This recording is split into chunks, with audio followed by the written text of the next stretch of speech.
болмай қойсын дегендей. Және эфирде де айтпа дедіңіз бе? Эфирде Сезіміңді. эфирде керек емес деген сияқты қылып айтқам, бәрібір де біз бір рет танысып көрген адамбыз, одан кейін ештеңе шықпайды деп. Еңлік, Бекзат. Диана ханым, жалпы мен қазір 100% сенімді отырмын да.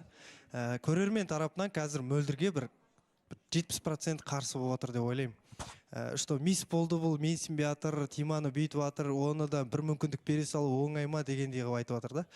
Бірақ мөлдірдің де өзінің жеке өмірі бар ғой, енді қалағанын жасамаса ол не үшін жеке тұлға дегендей ғой.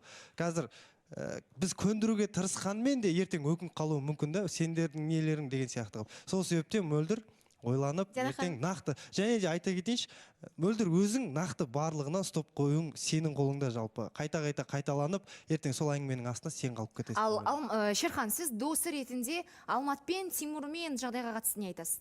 Мен жалпы, Диана ханым, бөліп жарғым келмейді, Алматты таңда или Тимурды таңда депші.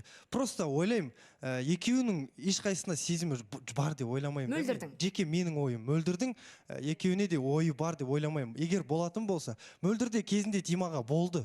Кәдімгідей сезімі болды да, бірақ оны Тиманың өзінің кесірінен, сондай бір қылықтарынан жоғалтып алды деп ойлап отырық қой. Одан кейін Тимаға деген кішкентайда бір не қалатын болса, мүмкін қызғанышпен қарар ма еді, осында сезім арақатынас құрғанда дегендей ғой. Сол себептен білмеймін, мен совет бере алмаймын Мөлдірге. Бекзат, Айза. Диана ханым